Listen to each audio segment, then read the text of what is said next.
First, I want to start with a confession. About 10 minutes ago, backstage, I almost didn't come out here. My hands were doing this weird shaky things. My stomach felt like it had a washing machine inside it. And a little voice in my brain, my very helpful brain, kept saying, "What if I forget your words? What if they think you're boring? What if you mess up?" And here's the funny part. I wasn't scared of you. Most of you are my friends. I was scared of messing up in front of my teachers and my parents, the people sitting right there. Sorry, teachers and parents, but you terrify me. And I mean that in the most loving way possible. Okay, here's what weird though. I can shout across the canteen. I can sing ballet in the shower. I can do a ridiculous dance in my bedroom that would end my social life if anyone ever saw it. No fear at all. But the second someone I respect is watching, my brain just shuts down, like a MacBook that suddenly decides it needs to do a software update right before assignment is due.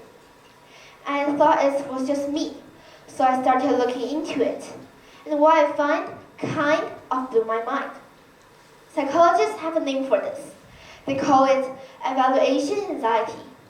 It's the stress you feel when someone important is judging you. It's also called fear of underachievement. And the reason it hits so much harder with parents and teachers is due to something called upper social comparison. Basically, we are always, whether we realize it or not, measuring ourselves against people we see as smarter or more powerful than us. So when we mess up in front of them, our brain doesn't just think, "Oops," it thinks, "I have failed in front of someone who matters." And that's a completely different feeling. That's the difference between dropping your ice cream on the ground and dropping your ice cream on the ground while your crush is watching. Same ice cream, same ground. Totally different levels of pain. Now, what's happening inside your brain during all this? Two things. First, there's the ACC, the anterior cingulate cortex. The ACC sits in the middle of your brain, and its job is to monitor every error you make. When you make a mistake, the ACC fires a signal.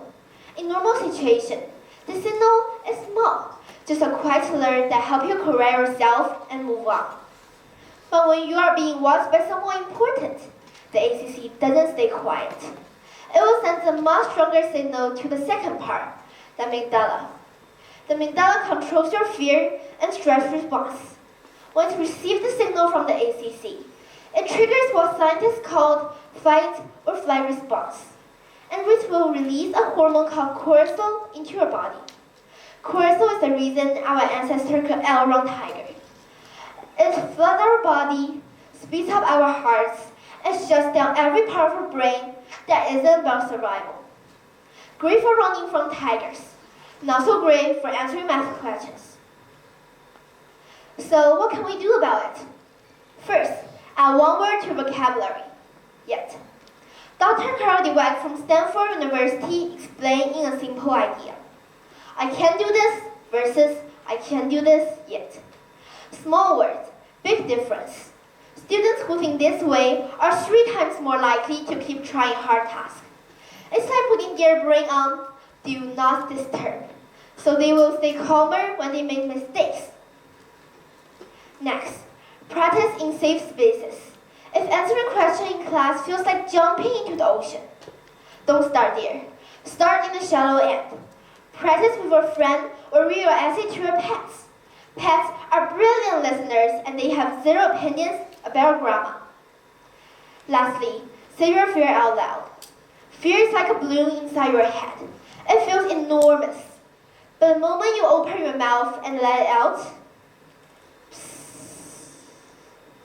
it shrinks, just like that.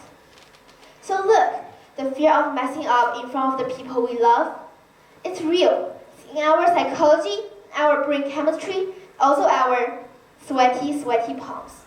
But it's also a liar. That fear says, mistakes make you a failure. No, they don't. Mistakes make you a learner. That fear says, stay quiet, stay safe, stay small. But you, us, we're not built to be small. So next time you are in class and you think you know the answer, and the little voice says, "What if we're wrong?" I want you to talk back, say, "Then I'll learn something," and raise your hand with no fear. Thank you.